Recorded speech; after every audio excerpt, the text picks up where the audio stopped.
Hi everyone, welcome to Studio Sunday. We hope everybody had a happy Thanksgiving. I ate about half a pumpkin pie, so I'm juicing it for the week. Good luck. Yeah. Anyway, we're back in the studio as of today, and we'll get things rolling again. Terry's hard at work on Parker Girls number 4, and hopefully he will have that going to the printer in the next week or so. What else is going on? The only other thing I have is Humble Bundle has a couple more days to get that really great deal and to also help Hero Initiative. That's a big deal. So if you haven't checked out Humble Bundle, be sure to do that. Mm-hmm. I've been posting about it. So the details are on my social media. Okay. So I was out all week, so that's all I've got. Mm-hmm. And we don't have any hot seat questions today, so I've answered them all, yes. Good. So if you have any, put them on YouTube or email me and we'll get Terry to answer your questions. All right. Otherwise, what are you drawing today? Well, last week I showed tips and tricks to do with pencils. And today I thought I would finish that thought with the other side of the equation, the pens. And I've already showed you about, what different drawing pens people use. That's okay. Use whatever you want. But I have some really good tips and tricks of how to use them to get different effects. So, if you'd like to know that, plus I have an idea. I've noticed something at a convention that drew a crowd at a table. I thought you already talked about that. I talked about one last week. That was a good one. And I have one more I can share with you. So, I'll tell you about it. Meet me here. You guys have a good week. So, this is really all you need to have a career in cartooning. A 29-cent pen and copy paper. That's the truth. You would be amazed at how many New Yorker cartoonists use the simplest combo like this. Amazing. And somebody like Frank Cho can do amazing things with this big pen. If you've ever looked at his work online, you know what I'm talking about. When I was in high school, this was my tool set, and I don't have any of those things to show you in person. They're in my archives, but in this collection of my old cartooning, I did print some, and this was notebook paper and a big pen, and it's high school stuff, and I drew it just to make my friends laugh, trying to get them to laugh in class. You draw this, pass it to them in class, try to get them to laugh and be in trouble. That was the goal. And the beauty about the big pen is that I can do the bold lines, and then you can lighten up your touch and do the same thing with a very light touch. So you have this amazing flow. You can draw a face and then do all kinds of really wonderful shadowing in it. So it's the fact that it's just so pliable with the point. It doesn't flex. I mean, it's still going to be that one line, consistent line, but you have control over how hard you push that line. Look how shaky my hand is when my arm isn't on the table. So that was the point of that. And every time I pick up a big pen, I want to draw that old Toad character.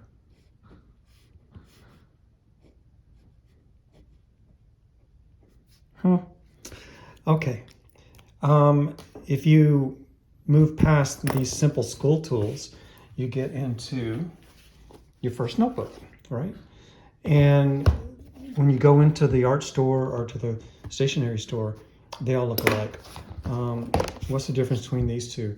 Well, one is a moleskin, and they're everywhere, right?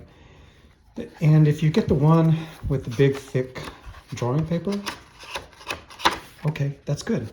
You can do anything on this. You can watercolor, you can ink, you can pencil. It's all good. And I am using this one to draw trees. There's Robin's tree. There's just somebody that was walking by. There was probably a tree nearby. The thing about the Moleskines is if you get the one that's more of a notebook that has the thinner paper, this kind of paper, they bleed. So this is not a good one to draw in. I drew, that red is from this side and that gray is from this side. So these are not good drawing ones. And there's a lot of pens that bleed through as well, fountain pens, things like that. If you want the best paper for ink that doesn't bleed through, what you want is the Lectern. These are set up right next to the Moleskines usually. And the paper is wider compared to a Moleskine. There's a Moleskine, there's a Lectern. I'm butchering that name, I'm sorry. These are made for pen. The pages are not supposed to bleed through for you. Whether you're using a fountain pen with a lot of ink flow or whatever. And they're smooth paper, so the ink is going to just go in there very smooth. This is a fantastic book for artists using pens, and this is a fantastic book for people using pencils. I would recommend the Lectern. Leave the Moleskine to the people who are doing journals. Okay, so say you're working in a fury and you have a deadline, or you're on fire with inspiration and you're using micron pens to do your work and you need a 2. Find the 2. There's a 2. Okay, you're done. Find the 8. Got it. Find the 3.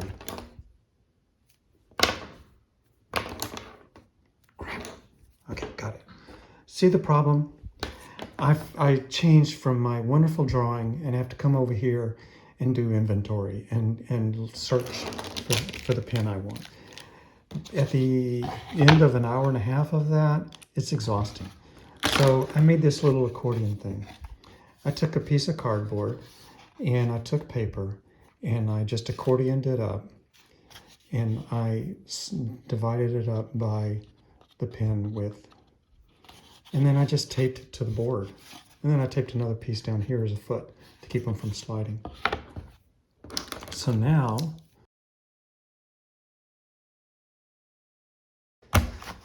find the 3, find the 8, find the 005. Right? No more guessing. It's a simple thing to do. Micron should make one, but they don't. So you have to make your own. And it's really simple to make. Do this and then pull back. Put it on just set it on the bottom of your table. Push it over to one side. Do your drawing. Like that. You don't even have to think about it. Okay, you're in the art store trying to pick out paper for your inking. And you see these choices. This one looks good. This one looks good. This one looks good. This one looks good. And you don't know what to get because what's the difference? All 4 of these are completely, totally different. And they will affect what you ink. They will affect the line, whether you're using a pen or a brush. These 4 papers are very different. The Borden and Riley that you see, the white one, the Bristol plate, 120 pounds.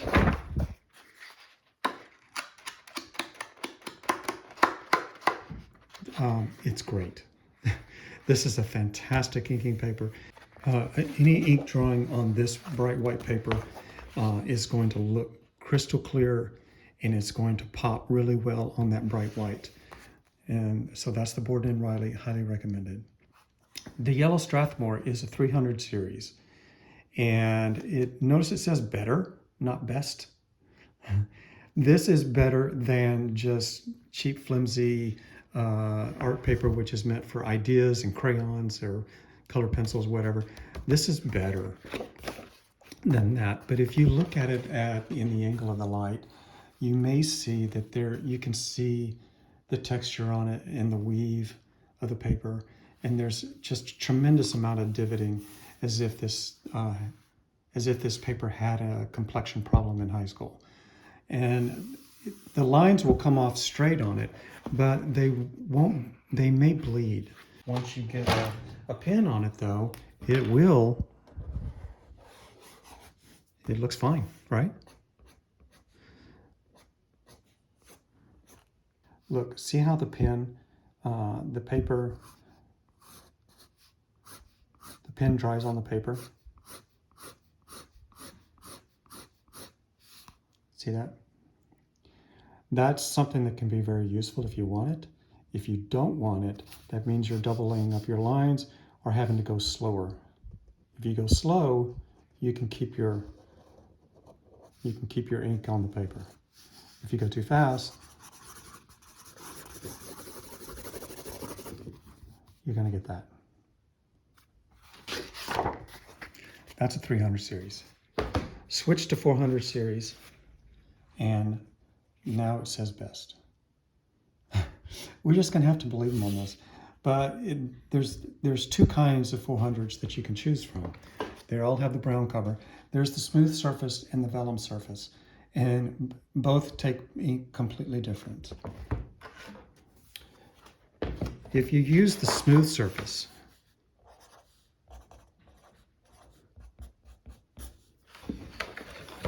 see how the ink sits on the paper? Exactly what you want the pen to do. The vellum,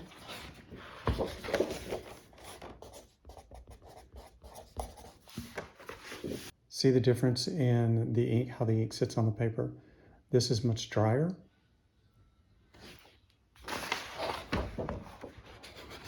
Versus smooth.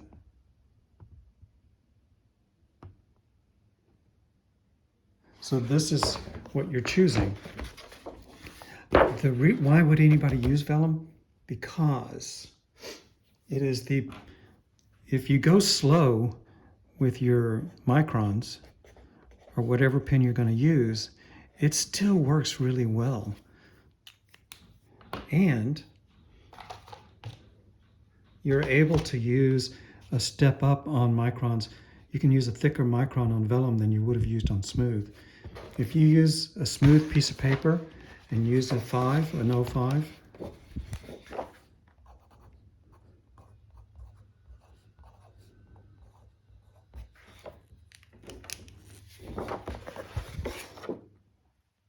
smooth, micron 05,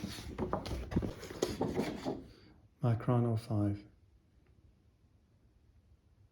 See how it eats more ink up? So the pen actually looks thinner. It may be a delicate difference, but it's there. When it really makes a difference is when you get into not so much the microns, but these guys. This is when it makes a big difference. It really takes good paper to use a dip pen. And the classic comic book dip pen is the Haunt 102. This is the pen that drew all the faces and details on my comics. It's the pen of choice for many cartoonists. And the classic, sable brush, the one in the number 1 and number 2. These are the workhorses of the industry as well. When it's time to ink, the only really inkwell that you find in the store is one of these. And this is not made for comic book inking. This is made for watercolor. It's really good for dipping a brush, work it out, roll it, and all that. That's great. You have colors, or you have your ink, or your gray tones, whatever. It's good for brush. It's not good for a dip pen. If you fill it all the way to the top, you can get a dip pen in there, but it's not ideal. And it dries fast because it's shallow and wide, so the hole is only that deep, so the ink dries fast in here. I wanted a better solution. One day I was walking through a store and I saw this beauty. And look how deep that inkwell is. It's small enough to be an inkwell, it's perfect size, and it's deep enough that I could get the entire pen in there. And I can get my brush in there, roll it, perfect. And there are many holes, so I can put ink on this side, gray tones over there if I want it, gray wash. Over here I can have the white out, and I'll show you why I have white out there. So what is this? You won't find it in the art store. You have to go to the kitchen store. I didn't know what this was for 20 years. And then Doug Snade, the cartoonist, told me that is a escargot dish. This is what you put snails in to serve them, bake snails in there. It's a baking dish for snails and serving. Isn't that nice? So instead of snails, I feed it ink. Okay, here's the technique for using a brush. Okay, so never drip a totally dry brush in the ink. Go ahead and get it wet first, damp. And you're going to want to dip it in about halfway every time. And then pull it. And then roll it. I am rolling it and pulling it at the same time. Why am I doing that? So I can get that point. You can't get that point just by pulling it, because now you've got a flat scalpel, right? You have to roll it. Roll it between your fingers, and it will roll into a point. And that's what you want every time. That point is what you use. Get it clean again. Look, no ink on it. Pull it dry over there. Now it's damp, it's perfect. Dip it in halfway, pull it, roll it. Look how much ink I'm wasting. That was hard for me to do when I first started and I was on a budget, because ink is not cheap. But it's so important. If you don't do this, you'll end up with this. And here's what that brush tip does. Okay, now if I roll it and get that tip,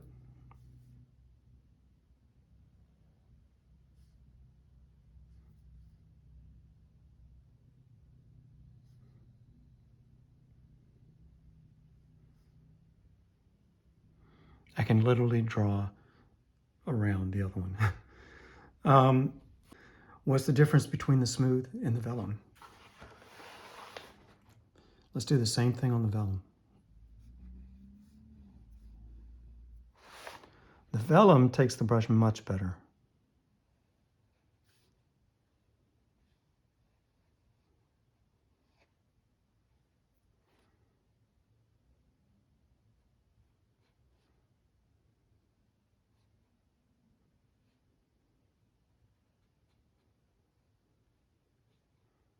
It's just made for it.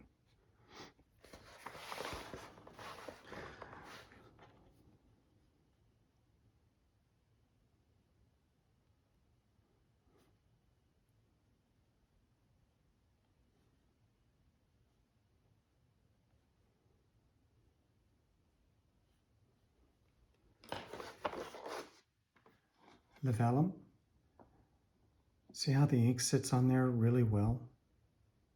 And it dries fast too. So you can work for a moment here and then go up here and work. You don't always have to work left to right to keep your hand off. Smooth, the ink sits on top of the paper. And it's a different thing. And you may end up having to, I don't know if you can see it, get the light on it, but it's hard to show it because of the camera corrections. But if I had to make a block of ink,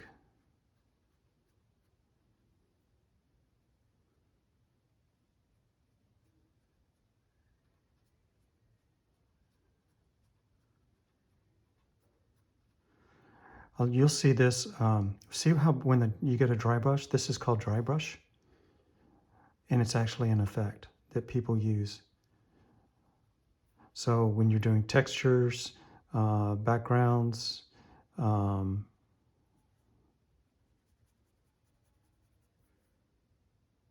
then you can come and ink on top of it. So that could be a fabric, or it could be the Venetian blind.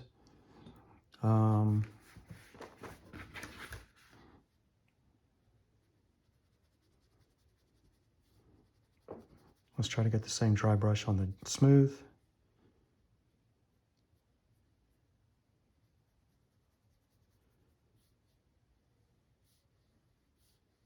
The smooth will do it as well. Okay, the pen. And here's where it gets it matters. The pen, I don't clean it first. You want the pen to be clean to begin with. And when you clean it, be sure not to jab into these spines and bend them, because they're very fragile. That's clean enough where you can see the metal and it's not clogged up with old ink. Again, just dip it in as far as the holes. See the hole there? Don't dip too much further past that hole. So it's like that. That's the correct dip. Draw on vellum.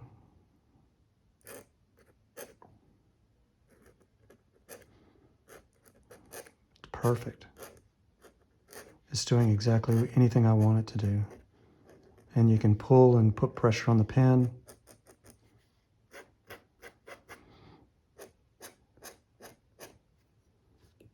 The smooth.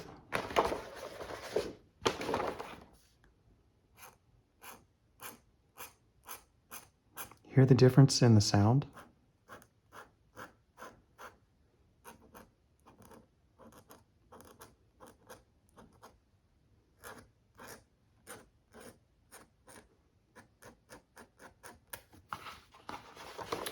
So the vellum and the smooth side by side. The smooth looks like it's just kind of a thinner line, but the vellum seems to have a lot of more personality to it, doesn't it? And it's the way that it catches and pulls the pen. Maybe you can still go as thin as you want. Here's a trick with 102s and really any fountain pen. If you're drawing and you're trying to do a tiny, tiny little detail, like you want to get the iris of the eye in here, or you want to do that little eye reflection, you can turn the pen over and use the pen upside down, and look how thin the line gets. That's actually a real usable line, because if you were going in here, you want the finest line possible to get that eye, right? Flip it back over normal. And maybe we have freckles.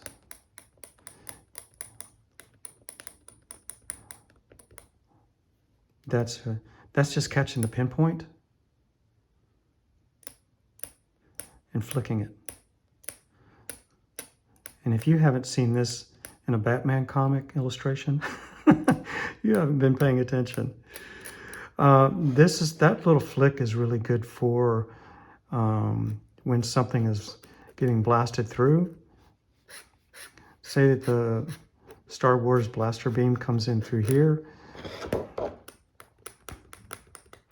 and you do damage the point to do this. That's the other side of the blaster beam thing. But I got away with it because I'm not doing it too heavy-handed. Another way to do those spots is to load up your brush and then tap it.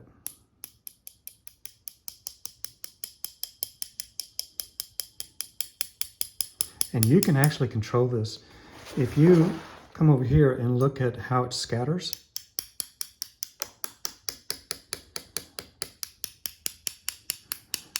see how it's throwing it? It scatters, but it is still basically flowing it this way.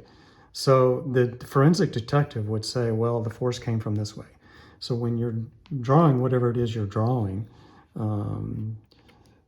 maybe this is the end of a light beam.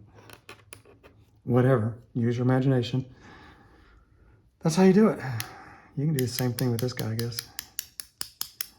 big flecks. Slap everything. It all works. I use this splatter technique on this cover. If you see the dot grain on the bricks, I just drew those bricks with a Micron 02, just an outline, and then relied on the colors to give me the different tones.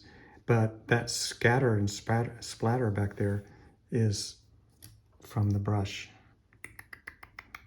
like that. When you see things like that, that's just using the pens.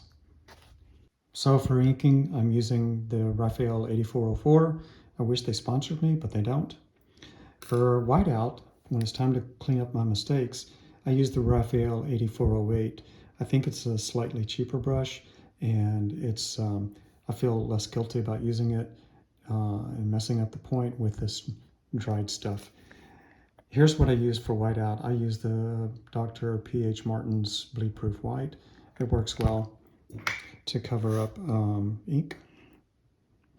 It dries easily inside there. It's supposed to be goopy when you first buy it, like jelly, but it gets thick and dries. So what I tend to do when I have a lot of spots on the page to clean up is I'll grab a big goop of it and I'll put it into the little snail hole. Gross. And then I take the water, I get my brush wet, clean it off just so I can handle it, and then I dip it back in here again and get a more pliable, smoother version of that whiteout. And it still works fine.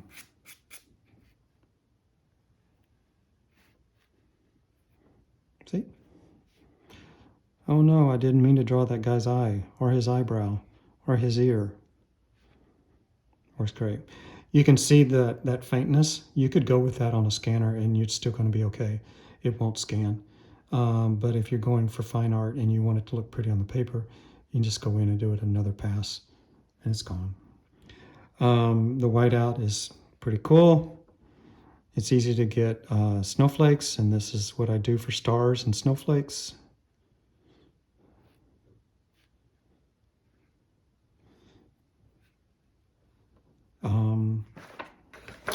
And yes, you can put more water in here, get it fully loaded like this with a nice watery, you know, like paint, like wall paint.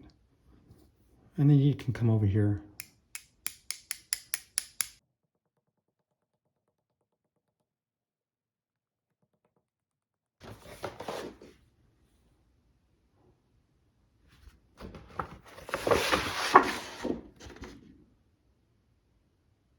Okay, so now comes something that's really important, and I don't know, I've never really seen anybody explain it, how to clean a brush. Let's start with the big guys. I'm using the laundry soap.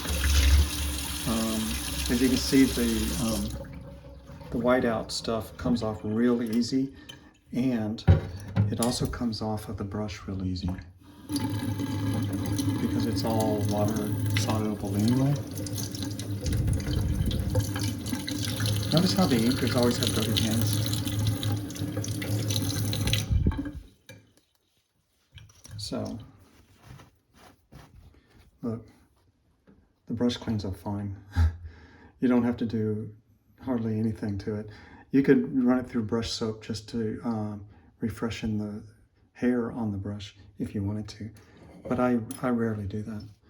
The same thing happens with the pen. I just get it wet. I kept getting it wet during the inking process anyway. I never really let big stuff dry on it.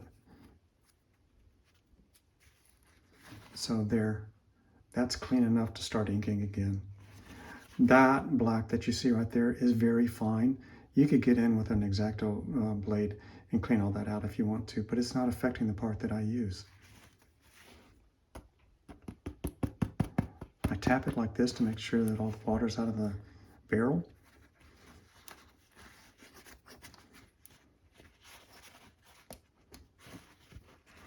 And of course, this is what they look like before they go into your holder. This metal holder that I have I bought it year one, and it's been my faithful companion ever since. Never let me down. Okay, when it's time to clean the escargot dish, if I start blasting this water from that nozzle right there, if I start blasting that down, it's going to spray everywhere. So I use my hand to just point the water where I want it to. And notice now it's not spraying. And if you just let regular water run, I have it on the hot one, but it's not hot yet. And you can get most of everything off with your hand. That's the great thing about having a porcelain dish versus like a metal dish. The metal one, you'd have to scrub all this off. But you can do this by hand if you have to. Okay. Everything else that's on there has been etched into the porcelain. I guess I could try this and see if it made any difference. It's a scrub pad, Adobe pad. I don't think it's going to make any difference. No, see, it didn't get anything. So that's just etched in the water. That's just etched into the porcelain. Okay. Notice that all that ink that went into the sink, it washes away. And what's left on there, the dots, all of that washes away. Okay, now switch to cold water.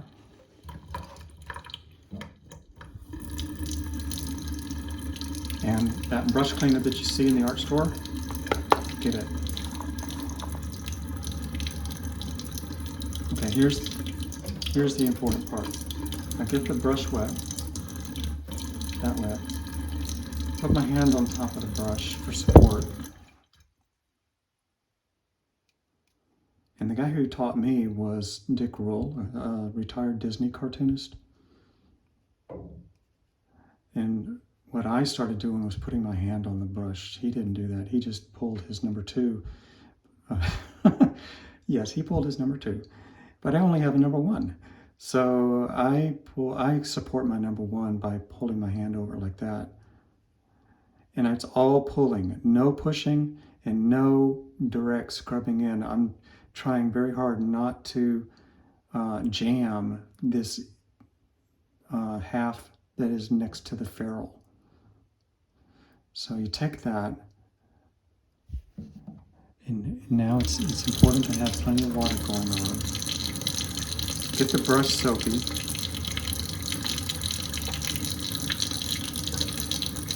And pull it on your hand or finger, whatever.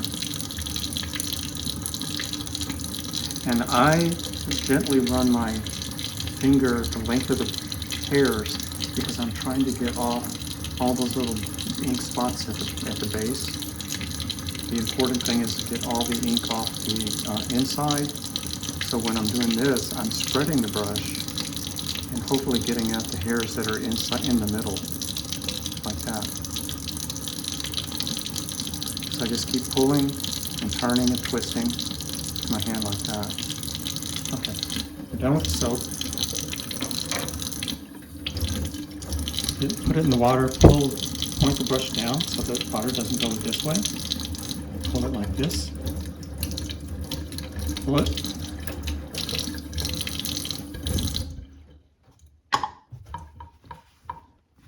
Again, pulling it like this through the towel. And then roll it again so that you get the point, and it will dry in a point. And you're always protecting the fact that the brush can make a point. You're always protecting the brush so that it can make a point.